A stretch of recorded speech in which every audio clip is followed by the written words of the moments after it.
Lorsque le 26 juillet, le Niger a décidé de prendre son destin en main, nous étions surpris de voir la CEDEAO apparaître de je ne sais où avec une force en attente. Où était cette force?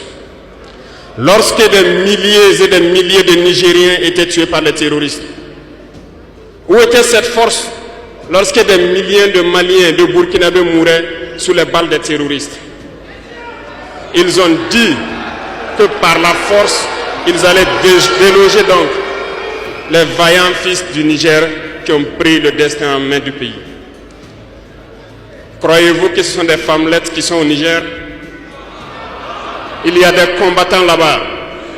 L'armée nigérienne est guerrière. Ils combattent depuis des années.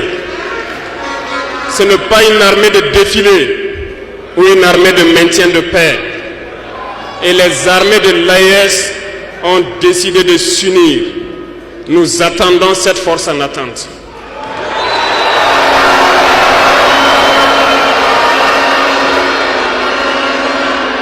Il faut que ces soi-disant démocrates le comprennent.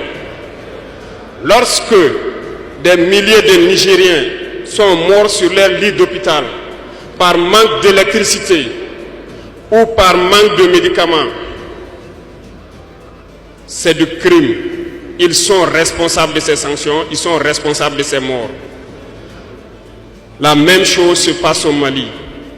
Avec le Burkina, nous avons des sanctions indirectes. Parce qu'il faut que les gens comprennent. Lorsqu'ils prennent leurs consignes de l'autre côté, ils viennent, ils font tout pour l'appliquer. C'est honteux.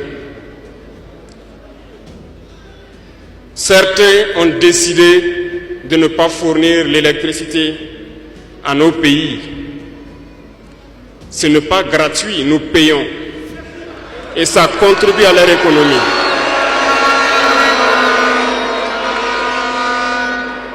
Ils ont essayé de faire souffrir le Mali. Et bien sûr, en faisant fi de tous les textes et de ne plus donner l'électricité au Mali, espérant que la population se révolte. Ça ne marche pas. Lorsque ça a duré, certains étaient obligés de faire payer leur propre peuple en augmentant le coût de l'électricité. Ça va encore augmenter.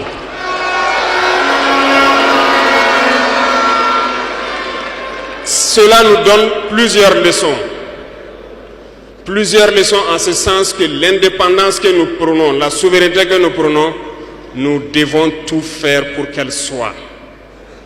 Ils nous ont donné de très belles leçons et nous avons très bien compris.